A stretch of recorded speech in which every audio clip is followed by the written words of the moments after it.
Ja sam došao prvo kao turista, bez ikakve najave, i ono što sam video me impresioniralo po samo jednoj osnovi. Ne zato što ovde postoji nešto neverovatno, što niko ne može da meni dokaže da jeste ili nije, što ja mogu sam da verujem, nego po tome što sam vidio ljude koji veruju u priču, ljude koji nisu tu zaposleni da rade za platu, nego zaista iz punog srca izgovaraju sve ono što izgovaraju iz punog srca, su na usluzi svima, i na taj način, ja koji dođem ovde, čak i da dođem sa nekom sumnjom, budem apsolutno uveren da sam došao na jedno izuzetno mesto. Kako je to mesto? Šta će se dokazati za godinu, 2, 3, 5, 10? Ja to ne znam, niko to ne zna, vidjet ćemo. Ali, zahvaljujući ljudima koji rade ovde, svako ko dođe je zaista uveren došao na izuzetno mesto. I sada kada sam došao ponovo, i kada smo došli u zvaničnu posetu i snimamo našu emisiju koja će biti emitovana na RTS-u, video sam stvari opet drugim očima jer sam dobio još više informacija.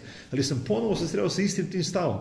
Ovde ljudi rade jer veruju u cijelu ovu priču koja je toliko neverovatna da ne postoji čovjek koji može da kaže, ma ne, ovde nema ništa.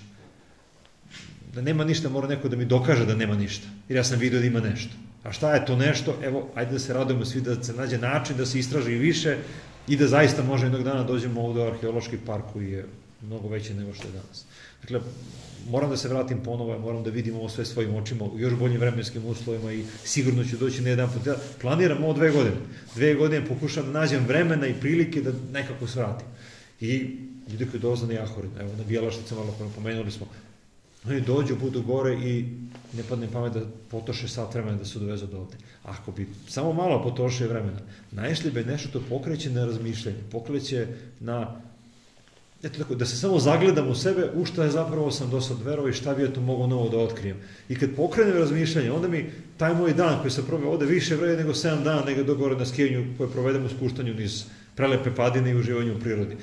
Naprosto, ovo otvori čoveka na jedan drugačiji način da razmišlja, da nije bitno sad, ja ne prejudiciram da joj kaže ovde jeste piramida i to su sad izgradili ovakve civilizacije ili da nije, nego samo pokrene čoveka da razmišlja, a to je danas mnogo teško. Nas su ukalopili u internet, u novine, u medije koji nam serviraju svašta i mi smo deo medija.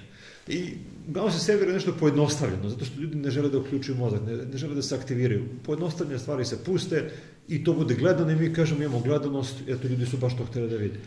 Kad dođe čovjek ovde, onda se vrati onome zašto je pravljen, da počne da razmišlja. I onda sam gradi svoju teoriju. Ili dođe ponovo i čuje još više i vidi još više, kao što ja želim da dođem, da bi onda ja to mogu bolje da izgradim tu svoju teoriju u svojoj glavi. Ali pokrene čoveka da razmišlja. A to je danas jako teško.